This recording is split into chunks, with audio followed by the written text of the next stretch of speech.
Le dernier, enfin, le message qu'on avait vu dernièrement sur la vie, c'était quoi? Comment j'avais intitulé? La clé de la vraie réussite.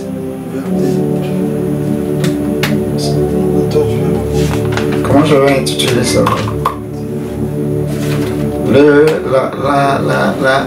Quoi? Le secret, de la vraie réussite. Voilà. Le secret de la vraie réussite.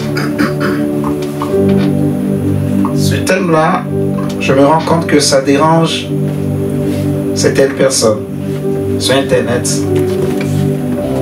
Parce que j'ai dit des choses simples, mais ça dérange. Parce que l'homme aime quand c'est compliqué. Quand les choses sont simples ou faciles, les hommes ont du mal à croire, à comprendre quoi, à accepter que c'est vraiment vrai. Donc c'est une grâce vraiment pour toi de connaître le Christ. Parce que Jésus rend les choses simples. Ce que les prophètes ont compliqué, ce que la loi a compliqué, Jésus est venu le rendre simple. Pour vous donner un exemple tout bête, la loi disait que c'est celui qui mettra en pratique toutes ces choses. C'est plus de 600 lois et qui ne s'en détournera ni à gauche ni à droite. C'est celui-là qui aura la vie, qui sera sauvé. Mais Jésus est venu, il a tout simplifié. Il a dit simplement, crois au Seigneur Jésus et tu seras sauvé. Maintenant, il y a des hommes qui trouvent ça trop facile. C'est le choix de chacun. Il y en a qui trouvent que non, c'est pas possible. On ne peut pas juste croire en quelqu'un et être sauvé. Puis, la Bible dira que Dieu a tant aimé le monde qu'il a donné son Fils unique afin que quiconque croit en lui ne périsse point, mais qu'il ait la vie éternelle, comme on a vu dernièrement. Et nous avons compris que par sa mort, nous sommes morts avec lui, nos péchés sont pardonnés, le vieil homme est crucifié, enseveli avec lui, et nous sommes ressuscités, et nous sommes de nouvelles créatures. Il y en a qui ont du mal, comme les juifs pharisiens, de penser que Dieu puisse sauver par la mort.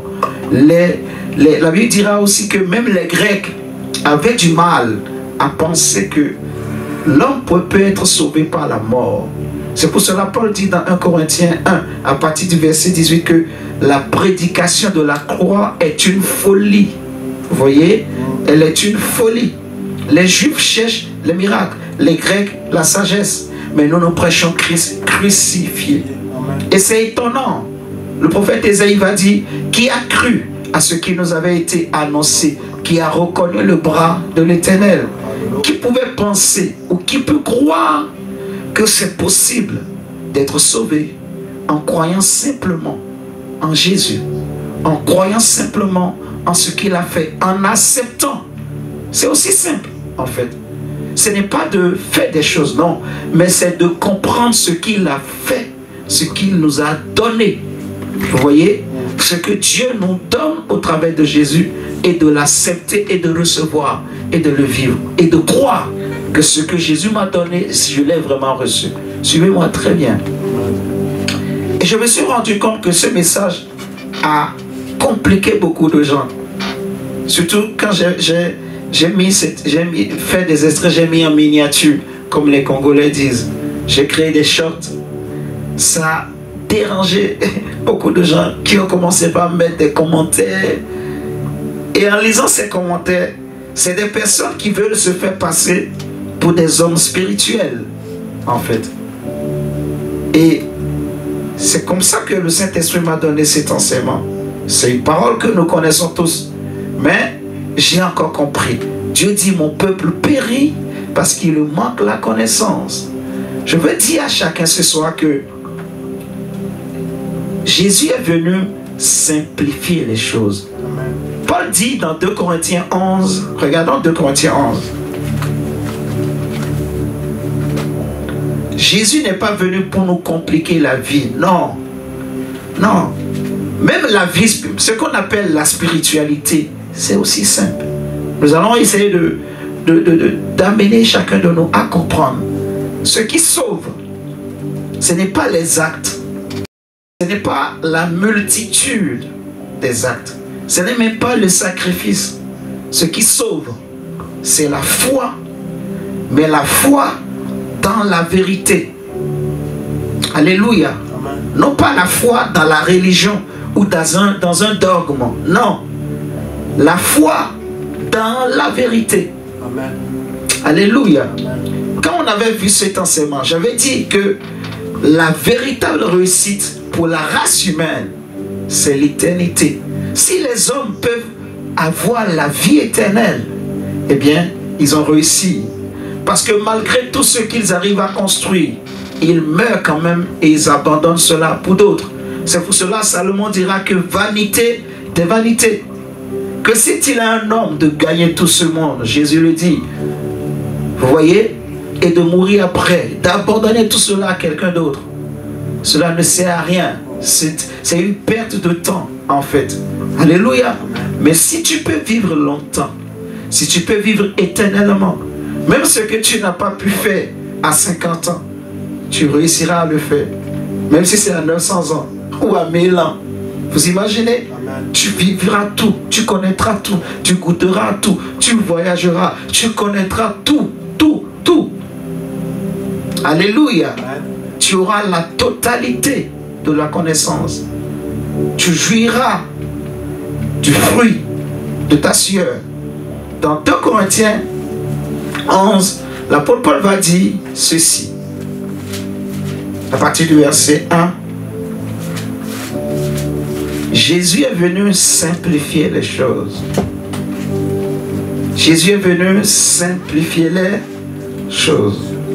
Oh, si vous pouviez supporter de ma part un peu de folie, mais vous me supportez, car je suis jaloux de vous, d'une jalousie de Dieu, parce que je vous ai fiancé à un seul époux, pour vous présenter à Christ comme une vierge pure. Toutefois, il dit, toutefois, de même que le serpent séduisit Ève par sa ruse, je crains que vos pensées ne se corrompent et ne se détournent de quoi? Lisez bien dans vos Bibles. Toi, je t'ai déjà dit, je ne vais plus te voir avec une Bible sur téléphone. Tu as entendu ça? Hein? Mais cherche une autre Bible, papier. Il y a des Bibles là. Prends, tu vas prendre une. Tu vas mettre ça à la maison.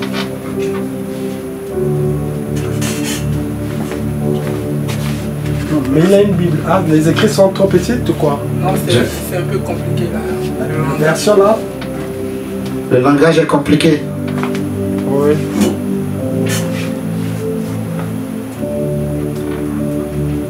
Pourquoi je déconseille la Bible, téléphone? Ça rend paresseux. C'est tout, en fait. Ça rend paresseux. En fait, ça n'aide pas ton esprit. Au lieu que ton esprit soit totalement focalisé sur la parole, en fait, pendant que tu es en train de, soi-disant, tu lis la Bible, tu peux être tenté, quand un message vient, WhatsApp, Instagram, ah, tu es tenté d'aller regarder. Donc tu n'es plus concentré, en fait. Parce que ce téléphone-là, ce n'est pas une Bible. C'est un ordinateur. C'est une bibliothèque. Je ne sais pas, c'est le monde que tu tiens dans ta main, en fait, le téléphone. C'est un monde à part. C'est une autre réalité.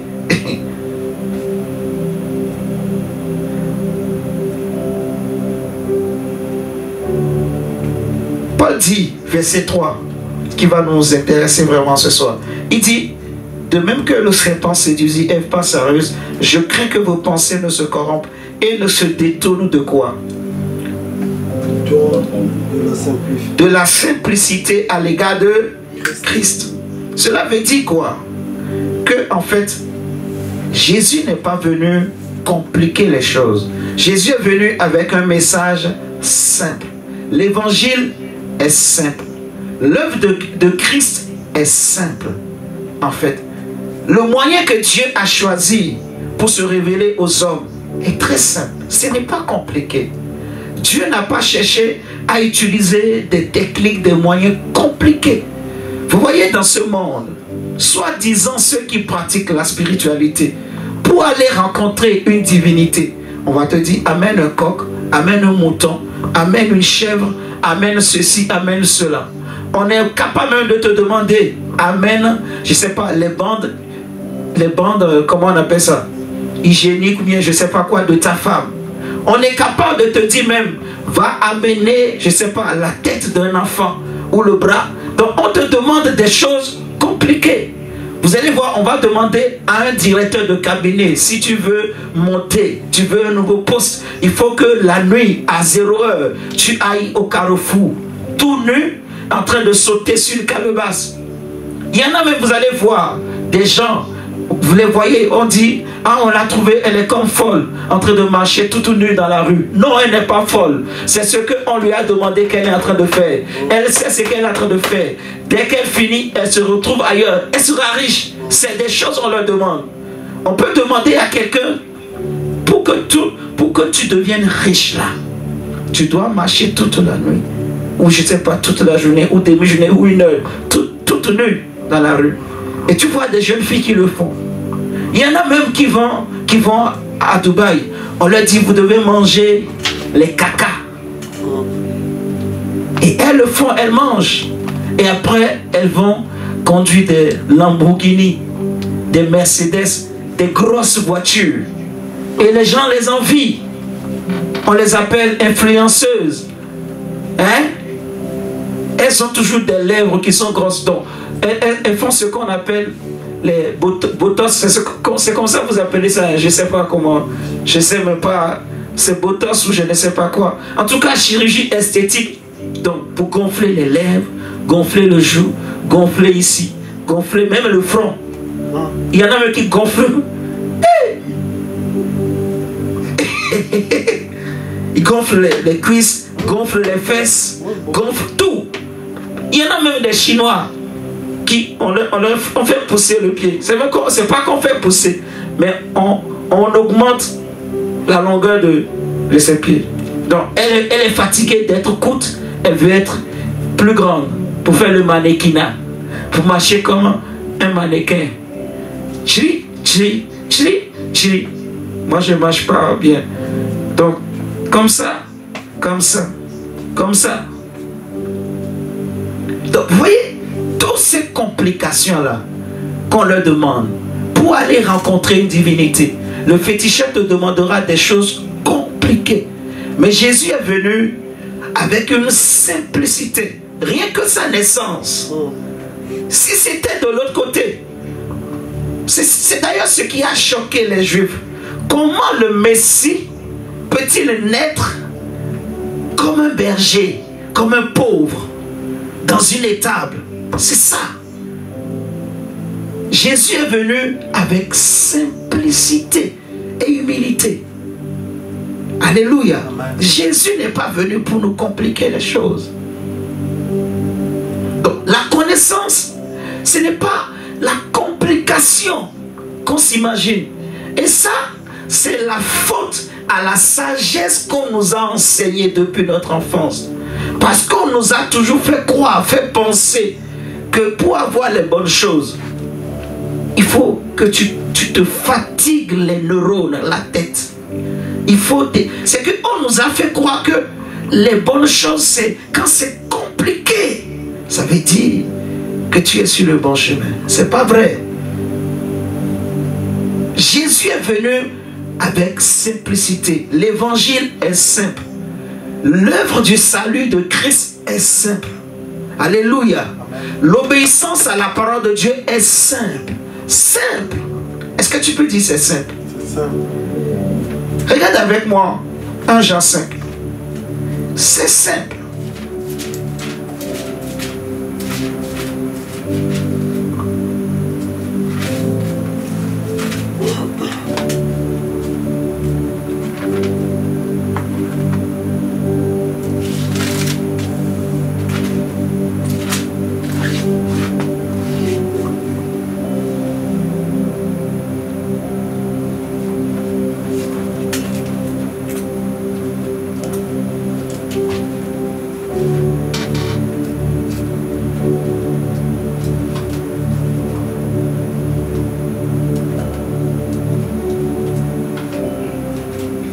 verset 12. 1 Jean 5, verset 12.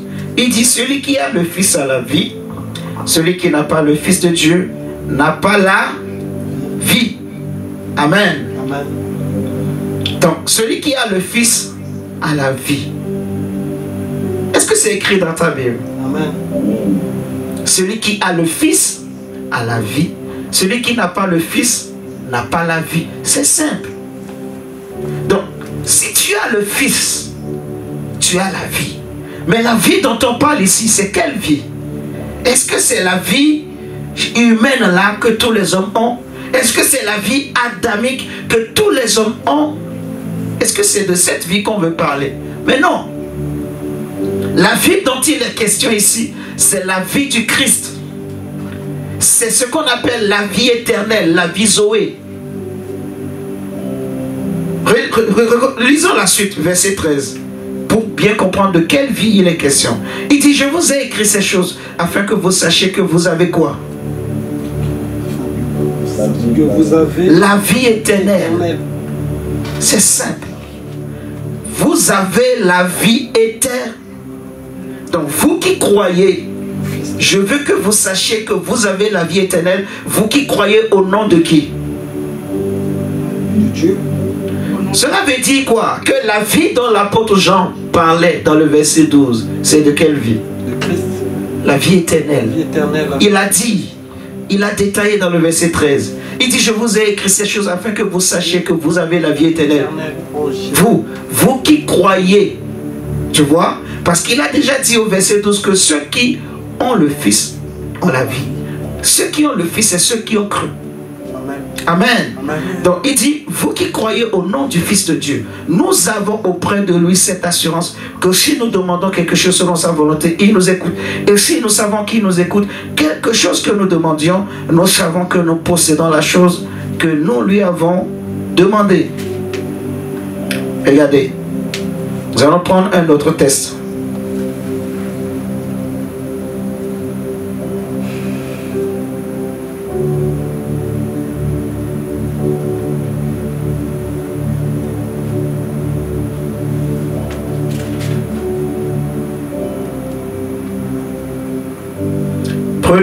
Prenez Matthieu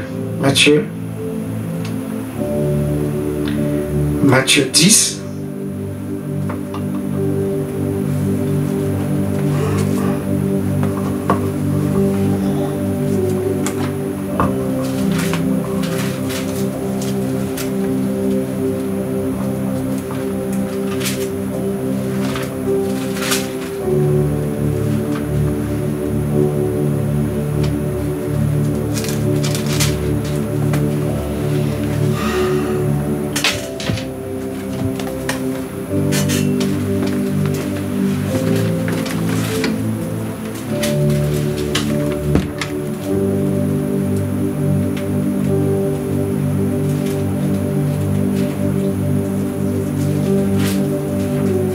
Matthieu 10.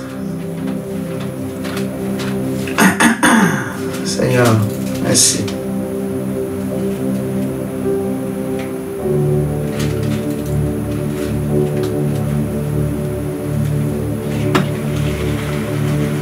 Matthieu 10, verset 16. C'est écrit quoi? Jésus dit, voici je vous envoie comme des brebis au milieu des loups. Soyez comment?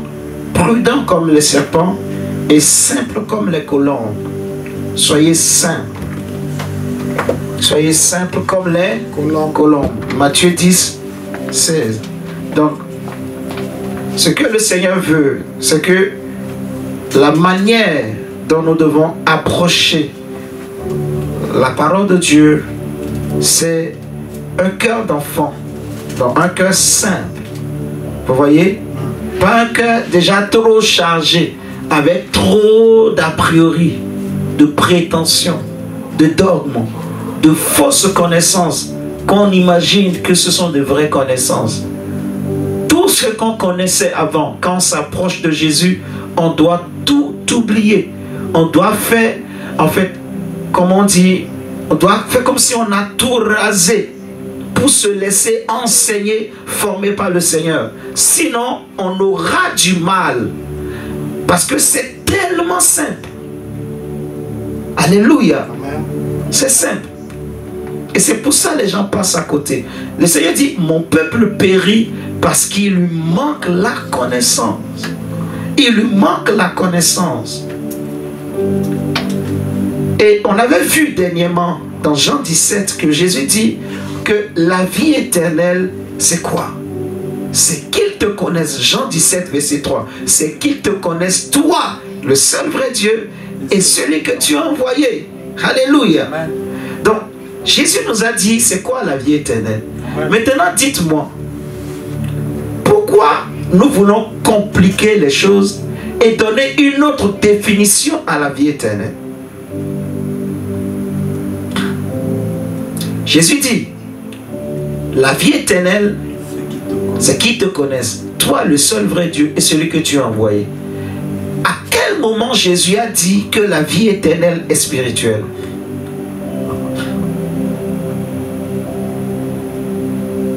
Dites-moi.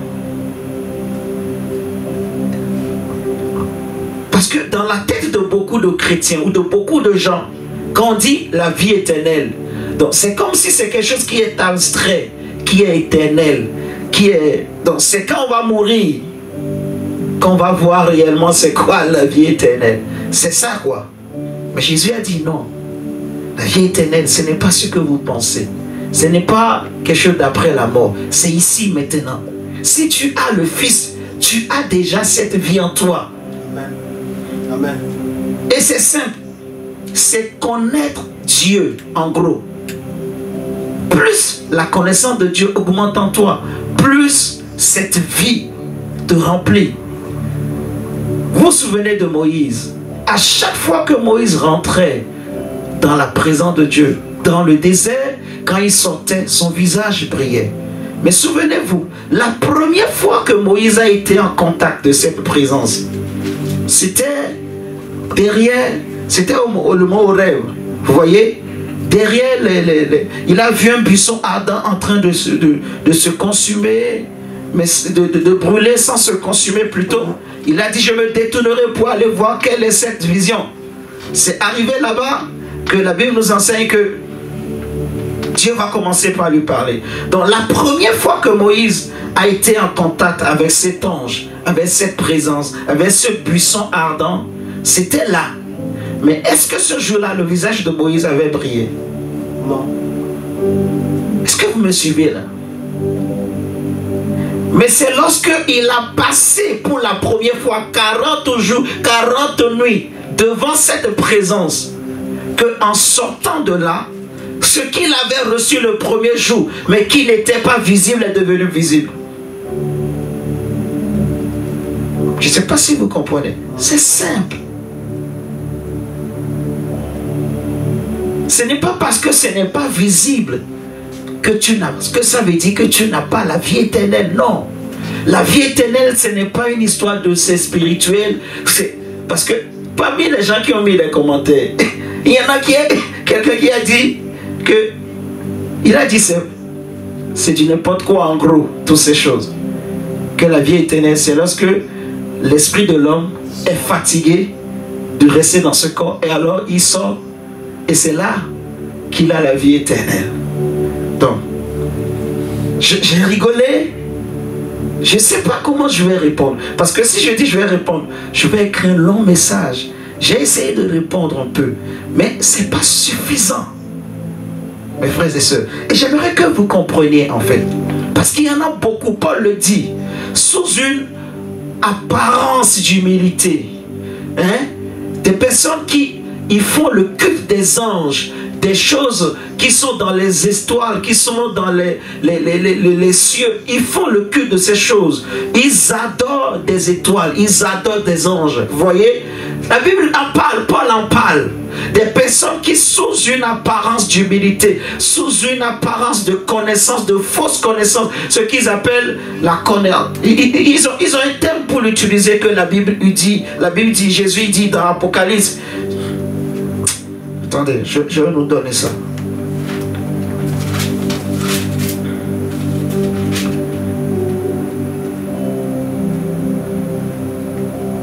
Voilà, ils appellent ça les profondeurs de Satan. les profondeurs. La Bible appelle ça, au temps de Paul, les gens appelaient ça les profondeurs de Satan. Vous me suivez ce soir? C'est quel texte? C'est Apocalypse chapitre...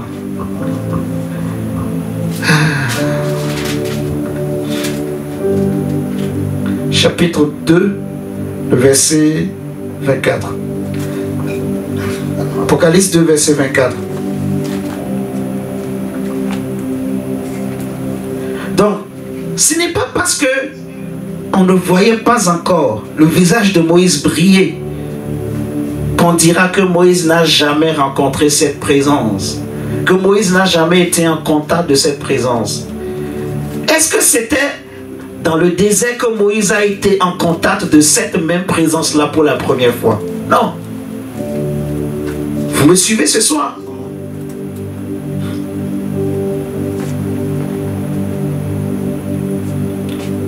Donc, tu peux avoir la vie éternelle sans que on ne voit rien de différent sur ton apparence. Vous comprenez ce que je dis? C'est une question de foi. L'apôtre Jean dit, celui qui a le Fils a la vie. Celui qui n'a pas le Fils n'a pas la vie. Et ceux qui ont cru au nom du Fils de Dieu ont la vie éternelle. On a lu tout à l'heure. La vie éternelle. On n'a pas dit ils auront. On dit ils ont. On n'a pas dit ils auront. Non, ils ont déjà. C'est maintenant. Le jour où tu as cru, si tu as la foi, et c'est pour cela, tu as besoin de simplicité. Si tu veux compliquer, tu vas passer à côté. Vous voyez? Jésus dit, déjà Paul dit, que je crains que de même que le serpent séduisit Ève. Le diable sait que pour avoir les hommes, il faut compliquer les choses. Il faut qu'ils demeurent dans la loi. Il faut toujours qu'il les amène à penser que ce n'est pas facile comme ça d'avoir la vie éternelle. On ne peut pas avoir la vie éternelle aussi facilement. Il ne faut pas te laisser impressionner par toutes ces personnes qui se font passer pour soi-disant prophètes ou, je ne sais pas, des personnes qui parlent avec des esprits, qui entendent des choses, des personnes qui veulent se faire passer pour spirituelles. La vraie spiritualité, mon frère, ma soeur, suis-moi très bien ce soir. J'aimerais que tes yeux s'ouvrent davantage.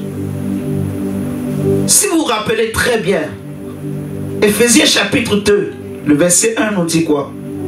Que nous étions morts par nos offenses. Alléluia. Amen. D'après les enseignements, vous savez, toujours dans Éphésiens 2, Éphésiens 4, on sait que les païens sont morts. Leur esprit est mort. Donc, spirituellement, ils sont morts. Regarde. Prenez avec moi 1 Corinthiens 2.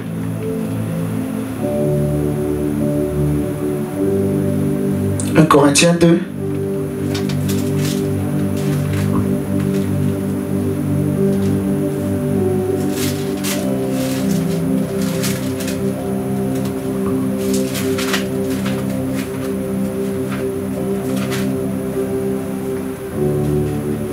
Le verset 13. Lis-moi mon diacre, s'il te plaît. En Corinthiens 2, le verset 13.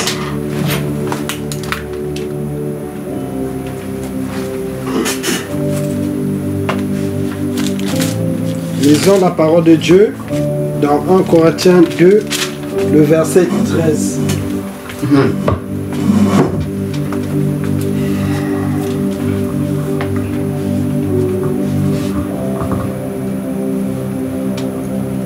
Ok.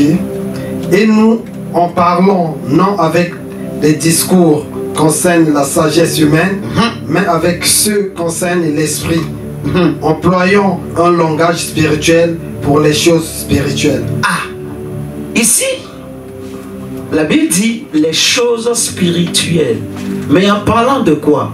Les choses que Dieu nous a données par son esprit. Si vous lisez le début de ce texte qu'on vient de lire, Paul va dire que nous prêchons une sagesse qui n'est pas de ce siècle, Car si elle avait été de ce siècle, les hommes de ce siècle n'allaient pas crucifier le Seigneur de gloire. Vous voyez ce que je dis? C'est une sagesse parfaite. Alléluia. Amen. Une sagesse cachée, parfaite, que Dieu a mise à part pour nous. Que Dieu avait mise à part pour nous. Ce sont des choses que l'œil n'a point vues, que l'oreille n'a point entendues, qui ne sont jamais montées au cœur de l'homme, que Dieu nous a réservées, et Dieu nous les fait connaître par son esprit. Alléluia. Parce que l'esprit de Dieu sont de tout. Donc quand Paul dit que les choses spirituelles, c'est avec un langage spirituel qu'on en parle ou qu'on en juge. Vous voyez? Quand il dit les choses spirituelles, il veut parler de quoi? Les choses que Dieu nous a données, les choses qui concernent Dieu, les choses que l'Esprit de Dieu prend dans la présence de Dieu et qui nous donne. Donc la vraie spiritualité, c'est ce qui concerne Dieu. Suis-moi très bien ce soir.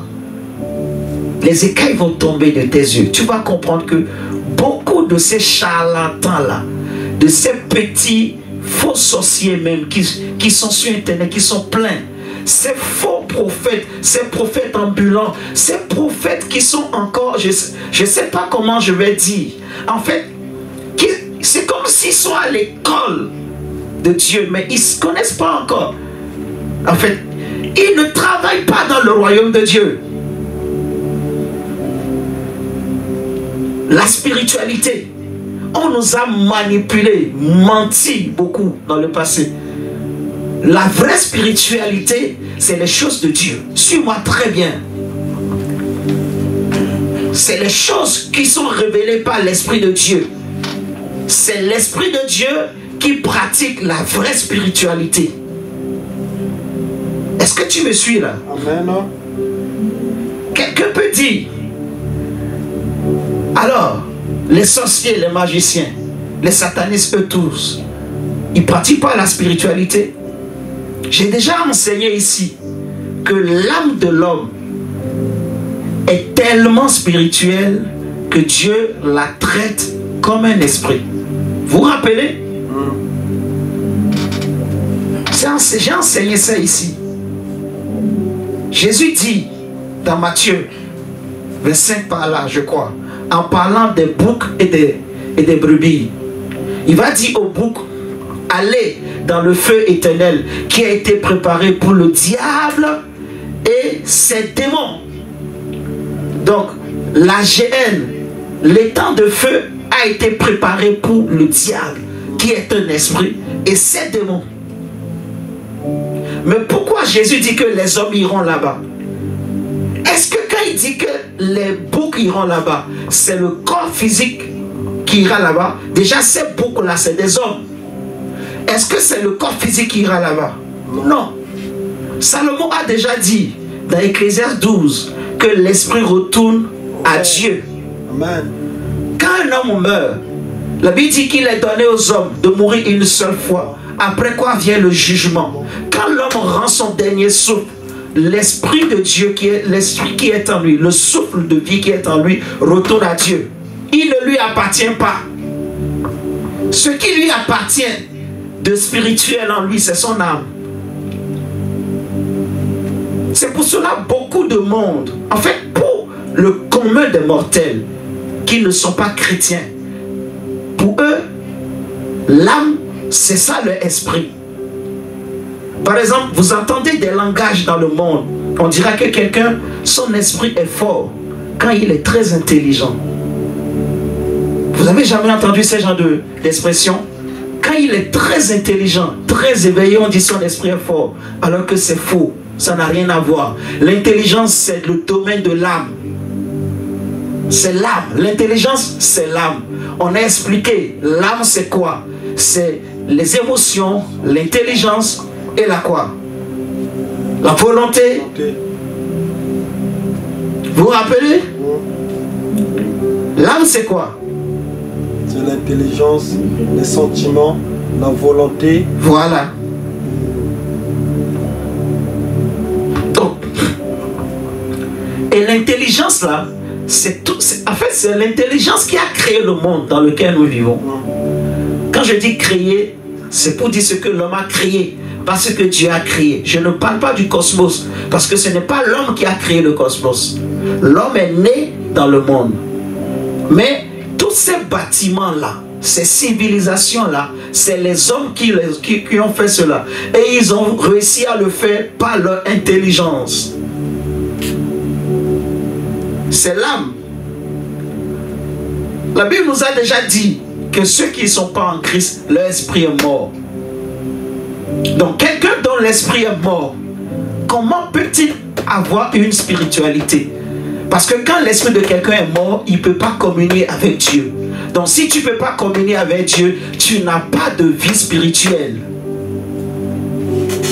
Donc le sorcier qui sort la nuit, il ne sort pas avec son esprit, c'est son âme. Faut que ce soit clair. Je ne sais pas comment je vais dire. Il faut que vous compreniez que l'âme, ce n'est pas un petit truc. L'âme, c'est une entité. Je ne sais pas comment je vais le dire. Elle est très puissante, l'âme. Déjà, rien que la volonté. La volonté, c'est une faculté très puissante dans l'homme. Mais c'est dans le domaine de l'âme. La volonté ne relève pas du ressort de l'esprit de l'homme. Ta volonté n'a rien à voir avec ton esprit, c'est ton âme. Donc les choix que tu fais, ça n'a rien à voir avec ton esprit, c'est ton âme qui choisit. C'est ton âme qui choisit de faire ceci, de faire cela. C'est tes choix à toi. Vous comprenez? L'âme navigue à la fois dans le physique et dans l'invisible. Dans le visible et l'invisible. Pour le commun des mortels, tout ce qui est invisible, donc pour eux, c'est ça le spirituel. C'est faux. Quand tu comprends bien la sagesse de la parole de Dieu, tu comprends que ce n'est pas ce qui est invisible qui est spirituel. C'est une fausse compréhension. Ça, c'est la sagesse du monde. Mais la Bible nous a déjà dit, 1 Corinthiens, que Dieu a déclaré folie la sagesse de ce monde. Donc il faut absolument que tu fonctionnes avec une autre sagesse, que tu te laisses conduire avec une autre sagesse. Alléluia. Amen. Le sorcier n'a pas une vie spirituelle. On dira qu'il a une fausse spiritualité, une fausse vie spirituelle. Moi je dirais même c'est la psychanalyse.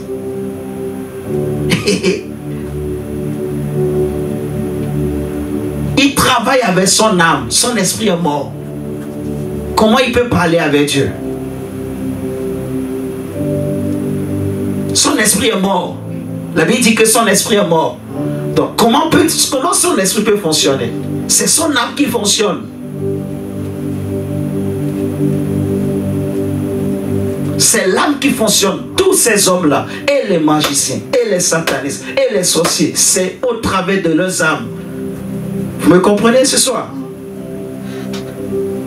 Donc tous ces gens-là qui pensent qu'ils sont très spirituels, Paul l'a déjà dit.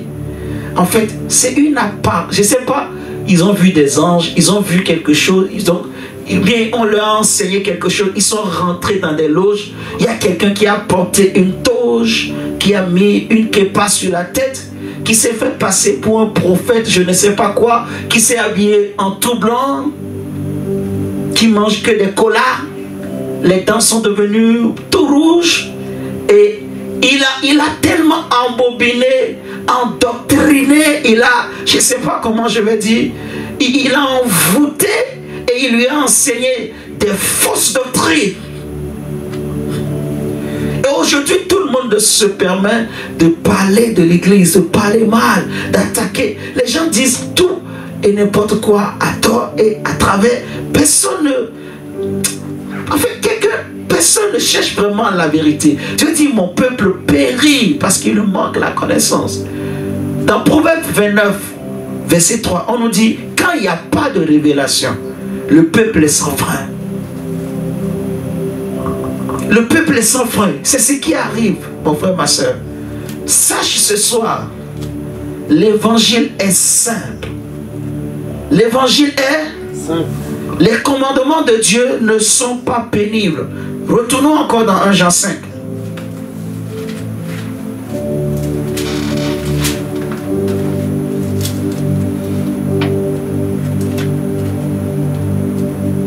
Donc 1 Jean 5, verset 3 nous dit quoi? 1 Jean 5, verset 3. En effet, l'amour envers Dieu consiste à respecter ses commandements. Or, ces commandements ne représentent pas un fardeau. Amen. Amen. Alléluia. Amen. Donc ce n'est pas compliqué. Jésus n'est pas venu nous dire des choses qui sont compliquées. Même les promesses que Jésus nous a faites. En fait, c'est tellement du tic au tac et c'est ça qui fait que on a du mal à accepter. Comme la délivrance. Quand Jésus dit que tout est accompli, quand Jésus dit que en fait l'Esprit du Seigneur est sur moi car il m'a envoyé pour libérer les captifs, ouvrir les yeux des aveugles. Quand la Bible déclare que le châtiment qui nous donne la paix était tombé sur lui et que par ses meurtrissures nous sommes guéris. En fait, je ne vous cache pas, beaucoup de chrétiens ne croient pas en ces choses. Je dirais même 95% ne sont pas convaincus qu'ils sont déjà libres.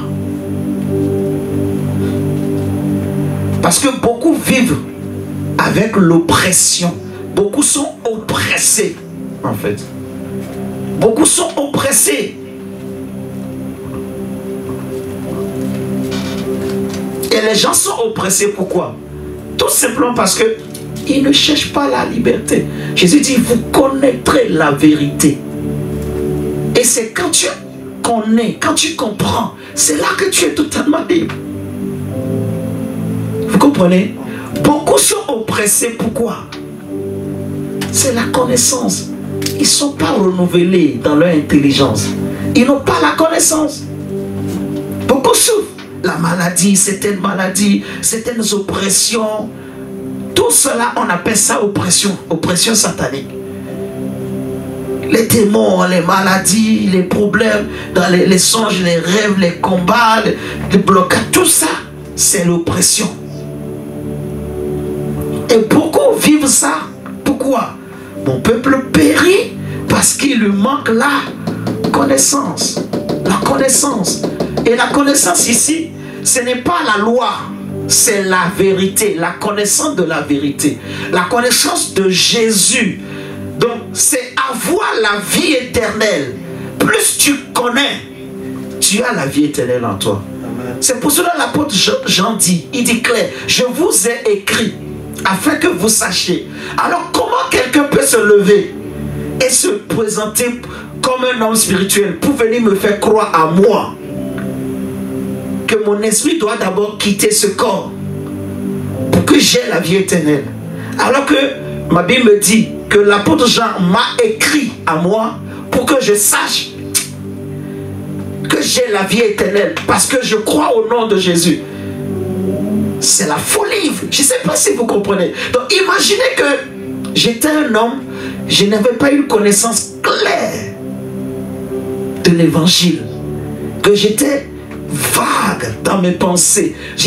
En fait, j'étais quelqu'un, je connais rien de l'œuvre de la croix, du salut. Je vais croire en ce que cet homme dit. Vous me comprenez? C'est comme ça beaucoup se font avoir.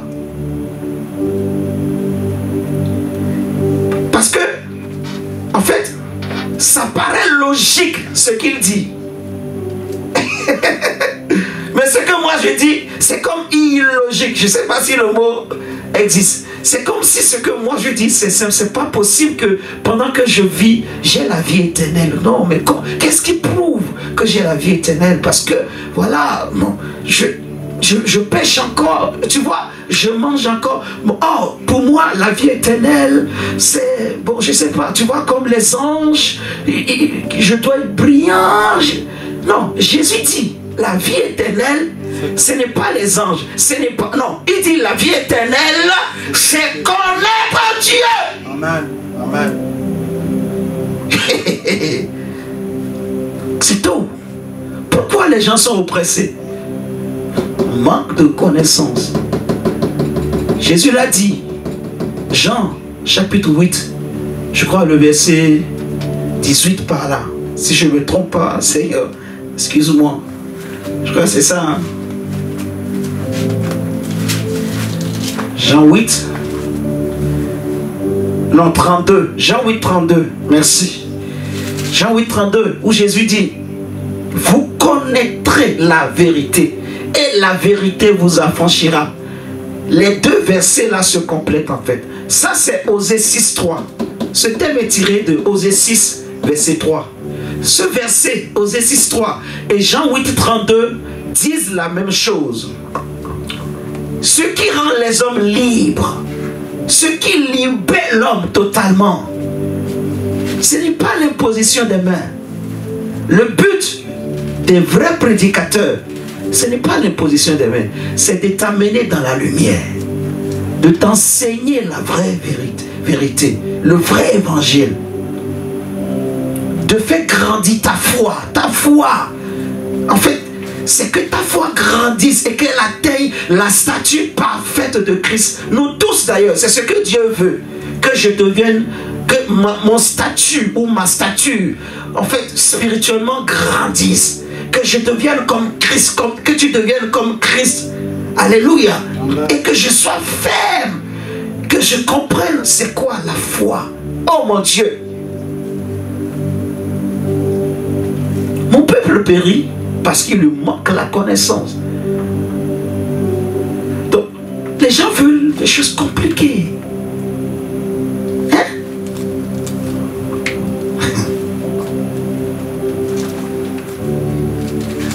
On dit à quelqu'un, tu es déjà libre. Les gens ne croient pas en fait. Ils vont dire, mais tu es fou. Comment la personne est oppressée et toi tu lui dis qu'elle est libre? Elle est oppressée ne veut pas dire qu'elle n'est pas libre. Il faut poser la question, il faut poser les bonnes questions. Quelqu'un d'oppressée ne veut pas dire qu'elle n'est pas libre. Elle est libre. Mais pourquoi elle est oppressée? C'est parce qu'elle n'a pas la connaissance. C'est tout. Ce n'est pas le diable qui fait que les hommes sont oppressés. Surtout les chrétiens, je veux dire. Le chrétien est oppressé non pas parce que le diable est fort, ou parce qu'un démon est fort, ou parce que des esprits de famille. Non! C'est parce qu'il lui manque la connaissance. C'est parce qu'il trouve que, en fait, les choses que Dieu lui a, les choses que Jésus nous a données là, que Dieu lui a données, soit il ne connaît pas, il n'est pas au courant, comme les 12 disciples, 12-8 que Paul avait rencontrés. Et il leur a dit, avez-vous reçu le Saint-Esprit? Ils ont dit, on n'a même jamais entendu parler d'un Saint-Esprit. Vous voyez? Donc ils étaient des chrétiens, mais ils n'ont jamais entendu parler qu'il y a un Saint-Esprit. Et il y a beaucoup de chrétiens comme ça, qui ne savent même pas tout ce que Jésus a fait pour eux. On ne leur parle pas de la croix de Jésus, de la puissance de la croix. On ne leur parle pas de la résurrection. Or, en Jésus, c'est la résurrection. C'est la vie. Jésus, c'est la résurrection. Nous sommes passés de la mort à la vie. C'est écrit dans le Bible. Alors, pourquoi certains veulent toujours rester dans la mort? Nous sommes déjà passés de la mort à la vie. La vie veut dire la résurrection. La résurrection. La vie. La vie dont il est question, c'est la vie éternelle. Amen. Si tu connais Jésus, tu as la vie éternelle. C'est aussi simple. Si tu crois en Jésus, tu as la vie éternelle. C'est tout. C'est pas compliqué. Même si tu ne connais pas toute la Bible, tu as la vie éternelle. Vous comprenez? Oh. Pourquoi les gens veulent... Ah, je ne comprends pas les hommes. Franchement. L'évangile est simple. La Bible dit, ces commandements ne sont pas pénibles. Alléluia. Ces commandements ne sont pas des fardeaux. Donc ce que Jésus nous dit, ce n'est pas un fardeau. Si tu crois, tu as la vie. Si tu crois, c'est tout. Si tu crois, c'est aussi simple.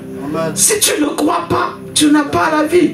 Si tu veux avoir la vie, crois et garde ta foi. Ne baisse pas les bras. N'abandonne pas ta foi. Ne lâche pas ta foi. Mais reste avec ta foi jusqu'à la fin. Alléluia. Travaille que ta foi grandisse, grandisse et grandisse encore. C'est aussi c'est la foi et la foi.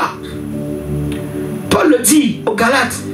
Ce qui est important, ce n'est pas la circoncision. Ce n'est pas les fêtes de l'Éternel. Ce n'est pas le sabbat. Ce n'est pas les anges. Ce n'est pas... Parce qu'il y en a beaucoup qui s'abandonnent à ces choses en fait. Et ça, ce n'est pas la spiritualité. C'est le spiritisme. C'est ce qu'on appelle le spiritisme. Et c'est la magie catholique. Les statuettes, les saints. Hein? Quelqu'un rêve. Ah, j'ai vu Saint-Antoine de Padoue. Saint-Antoine de quoi? Toi-même tu as bien dit.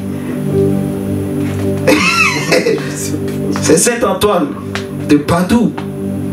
Donc ce n'est pas du ciel.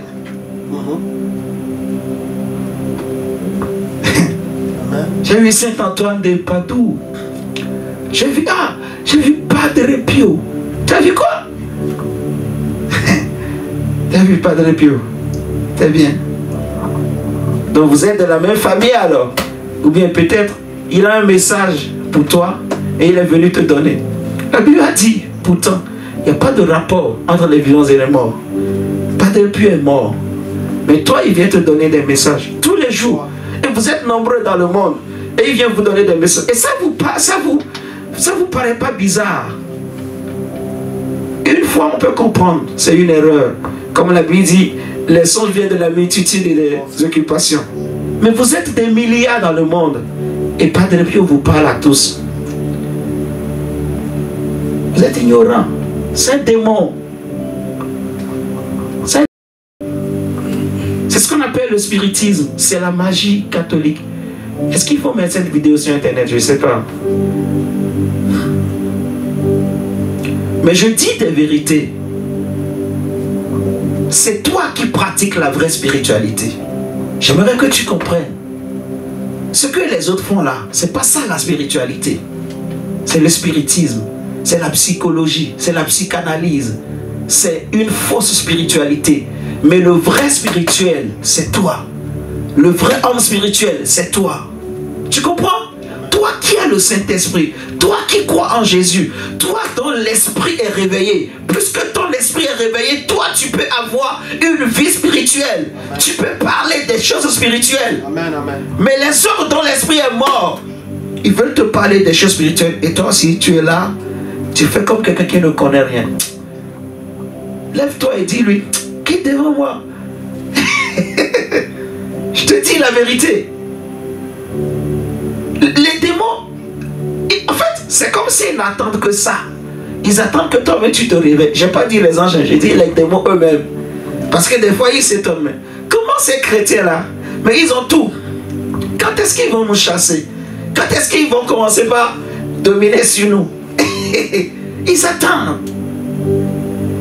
C'est l'ordre des choses.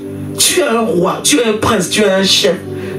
Ce que Dieu te donne, c'est simple.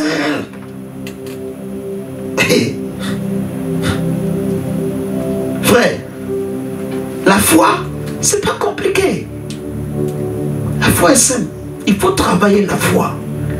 Il faut travailler que ta foi grandisse. Ta foi dans la sagesse de Dieu. J'insiste, dans la sagesse de Dieu. Est-ce que tu m'entends? Dans la sagesse de Dieu. La sagesse bâtit. J'ai déjà enseigné ça. La sagesse. Tu as besoin de cette sagesse pour bâtir ta vie, bâtir ton esprit, bâtir tes pensées, bâtir tes idées, bâtir ta maison, ta famille, ton foyer, bâtir tout autour de toi avec la sagesse de Dieu. Amen. Et non la sagesse de ce monde. Parce que beaucoup mélangent les deux formes de sagesse, les deux types de sagesse. Beaucoup ne savent même pas en fait. Il existe une autre sagesse meilleure. C'est la sagesse de Dieu. Elle est glorieuse. Alléluia. Je prie pour quelqu'un ce soir. Parce qu'il est 20h. Que le Seigneur vraiment te donne de discerner tous ces charlatans-là qu'il y a sur Internet ou qui sont autour de toi. Ces personnes qui ne sont pas de Dieu ou qui ils font le culte des anges. Parce que c'est comme ça se passe. C'est des personnes qui font le culte des anges. Et soi-disant, alors, ils ont une spiritualité. Ils sont morts.